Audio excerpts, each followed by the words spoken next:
All right, welcome back to another episode of Paul's Collectibles. Today is the first episode of what will be an overview of my 3 3/4 action figure collection.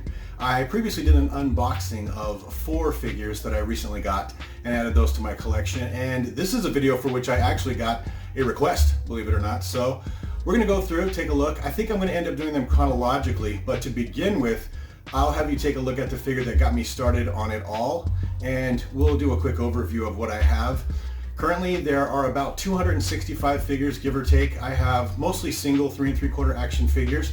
There are a few of the multi-pack special editions, and there are some figures that have 2 in the pack. If they had 2 in the pack, I just counted them as 1. Now, just to give you a quick idea of what I collect specifically, I only am looking at clone troopers and stormtroopers and the variants thereof, and any of the characters that carried lightsabers, so Jedi, Sith, things like that, with very, very few exceptions, because I needed to narrow it down so that I didn't get too crazy with it and have a collection that I couldn't either display or deal with because it was so huge. As it is, it takes up a whole closet full of plastic totes in my house, and so I have to be pretty picky. But with that, let's get started with a quick overview, and then we'll get right off taking a look at the first figure that I ever picked up. Okay, as I mentioned, these figures are kept in plastic totes in a closet in my house until I get to my final retirement home, wherever that's going to be, and I can build a display room. So a lot of them are posed on top of the empty totes in an attempt to make them as visible as possible. So I divided them out by the type of packaging, which obviously has something to do with the year they came out, and ordered them as such. As you can see, I've got a number of mostly single action figures, and then my collection of multi-packs is mostly up there. And we'll go around, just give you a quick overview. Like I said, there's about 265, give or take, all through the eras. Some specials, some exclusive to specific companies such as Entertainment Earth or Target or Toys R Us or something like that. And I'm not a really huge avid collector. I don't even like to consider myself a collector, to be specific. I am an opportunist, meaning that as I see something I like or I run across it on the internet, I'll just pick it up and put it in one of these containers. And this is also going to give me an opportunity to organize them as well. So with that, let's take a look at the very first one I picked up that got me started on this whole thing back in 1999. Okay, for some quick background, obviously I'm a little older, and I remember the movies, the original ones, when they came out in the theaters back in the 70s.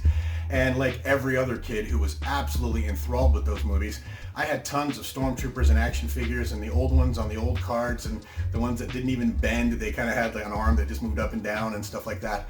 And at this point, obviously, I wish I'd kept all those figures. I don't have any of those from back in the day. Like I said, I wish I did, but oh well. So what got it all started for me again in my adulthood was in 1999, I believe it was. There was a movie called The Phantom Menace that came out. You may remember it. And it had a lot of unknown actors, and mostly unknown actors, but it had a very, very popular actor in it that I just thought was an interesting choice for a Star Wars movie, and that was Samuel L. Jackson. So I'm going through the store one day, I believe it was a Target maybe, or one of those general stores like that we have here in the States. And I happen to look over and I realized there's a whole Star Wars display there with all these figures on it. And what caught my eye was this. This is Mace Windu from Episode 1, Phantom Menace. I'll keep moving it around so that the glare isn't too bad. And I remember thinking to myself, that is Samuel L. Jackson with a lightsaber on a Star Wars card back. Who wouldn't want that, right? So I picked it up. It was an impulse buy. I thought the packaging was really cool. It had the Darth Maul up here and the Star Wars logo. But if you look at it really closely, it's got Samuel L. Jackson in all his glory.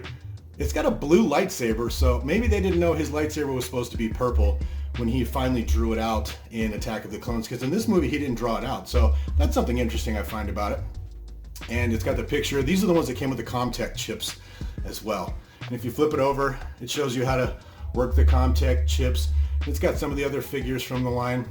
And I thought to myself, man, this is really cool. And I was just going to take it home, put it on a shelf somewhere, and show my friends, hey, I got Samuel L. Jackson in an action figure in a Star Wars movie. And who'd have thought, right? That was the coolest thing ever. So I held on to that, and then pretty soon I realized, hey, this is actually kind of fun, and you can find these figures in a lot of places. It wasn't like in the 70s. They were prepared for the marketing on this movie, and they saturated the market with figures.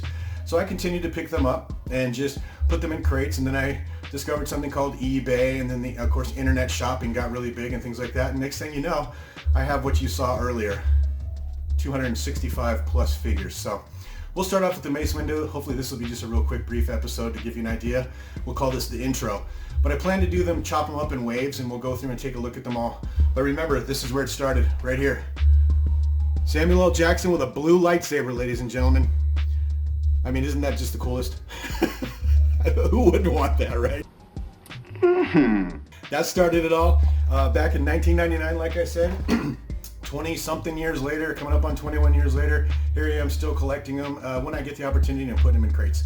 So I'm looking forward to sharing this collection with you, going through them in blocks and give you an idea of what I have. Maybe we'll discover some interesting gems in there. Maybe some of you can give me some insight on some of the cool things I have, because I'm not really one of those guys that's into paying attention to intricacies and packaging errors and things like that. I just pick them up and hold on to them. So we'll kind of discover these together. I'm sure I'll be surprised when I see what I have in there as well. So, all right, that's the start of what will become known as the action figure collection video set. Thanks for joining me again, and we'll see you real soon.